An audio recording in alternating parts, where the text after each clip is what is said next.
Comment ces trois dirigeants africains ont-ils fait fuir la France d'Emmanuel Macron? De Ibrahim Traoré au Burkina Faso, Assimi Goïta au Mali, et Abdourahmane Tiani au Niger, la présence française est mise en mal dans le Sahel par ces trois hommes. Pourtant, quelques années plus tôt la France avait la main mise dans ces États. Dans cette vidéo je vais vous donner les éléments qui ont permis à la France de perdre le contrôle dans la zone du Sahel.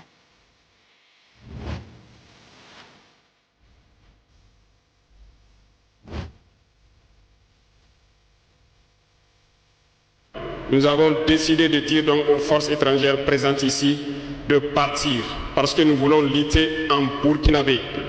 Le monde change. Les rapports de force se redessinent. Et dans cette nouvelle réalité, une évidence s'impose, la France perd du terrain, et surtout, elle perd de son influence. En Afrique, le constat est encore plus frappant. Longtemps considérée comme une puissance incontournable, Paris voit aujourd'hui sa crédibilité sérieusement ébranlée. La preuve? L'expulsion progressive de ses forces armées du Mali, du Burkina Faso, du Niger, du Tchad, et la liste continue de s'allonger.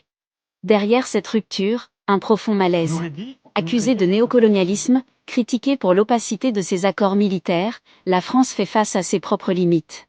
Des opérations comme Serval, Takuba ou encore Barkhane, censées stabiliser le Sahel, ont fini par incarner, pour beaucoup, un échec retentissant. Pendant ce temps, le Sahel change de visage. Ce qui était autrefois un terrain d'influence pour Paris devient aujourd'hui le symbole d'une Afrique qui revendique sa souveraineté. Le panafricanisme, longtemps étouffé, renaît avec force tel un phénix, et sans tutelle étrangère. Et la France n'est plus seule dans le jeu. De nouvelles puissances comme la Chine et la Russie avancent leurs pions, proposant des partenariats économiques et stratégiques perçus comme plus équilibrés. Résultat, face à des États africains de plus en plus affirmés, Paris assiste, impuissante, à l'effritement de son influence. Au cœur de ce basculement, trois figures émergent, Assimi Goïta au Mali, Abdourahmane Tiani au Niger et Ibrahim Traoré au Burkina Faso. À eux trois, ils incarnent une nouvelle dynamique politique, portée par un discours souverainiste et panafricaniste assumé. Mais ce mouvement ne date pas d'hier.